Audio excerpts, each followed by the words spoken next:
Hi. In these videos on retirement, I've studiously avoided talking about the monetary side of being retired. I made quite a number of videos so far and have avoided that subject because I realise everybody's circumstance is different. And as I've mentioned in all of these videos, I've been retired for 28 years. 28 years is a long time. It's over a third of my lifetime on planet Earth so far. You could well live a long time when you retire too.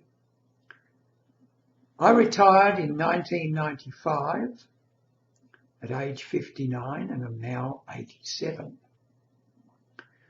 I'd like to talk just a little bit about what it was like in my early days and how probably it is very different today, and how it was probably easier in the old days because there was less temptation to borrow lots and lots of money. At the present time, there are a lot of people in real big trouble with their mortgages. You might think, why is that? And why wasn't that so much so in the old days? Well, in the old days, the banks used to check you out very carefully to see if you were able to repay the money, the mortgage repayments, in the time allocated for those repayments. Nowadays, of course, it's open slather. People can borrow huge amounts of money.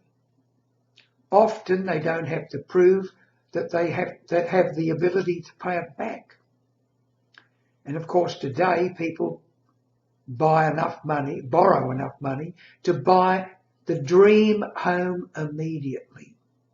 They want the 4 or 5 bedroom home immediately, the free car garage. They want to put their cars on time payment under the mortgage money. They want to buy all their furniture new, etc., etc. And so they go into huge debt. And then if the interest rates go up, they're in trouble. Well, we know that. So what was the difference in my day? Well, I started work at 15 years of age, day after my 15th birthday, earned a very mediocre wage, but even in that time, I used to bank about 20–25% of it, give about 3/4 of what was left back to the family, to my mother, and keep a little bit for spending. And I did this all the time. I joined the Navy, got married, still managed to put some money aside, bank a little bit all the time. So consequently, when it came to buying a home, I was able to put down nearly a third deposit, around about 30% of what the home was worth.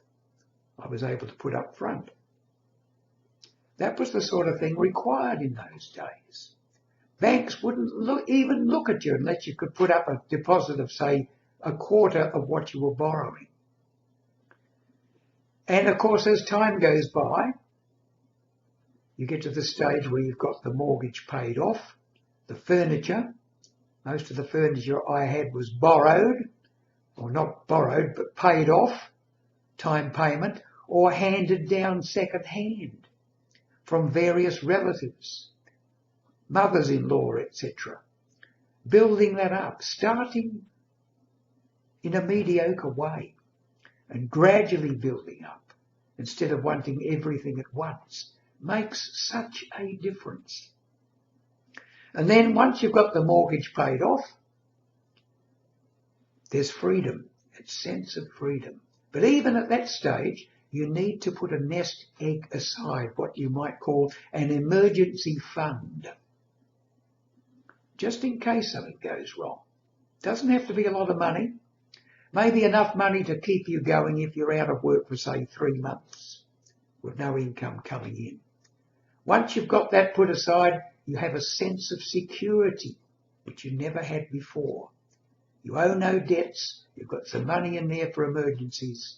That's the way to go. Now, as I said, I didn't want to talk too much about the monetary side of it. I'm not a financial investor.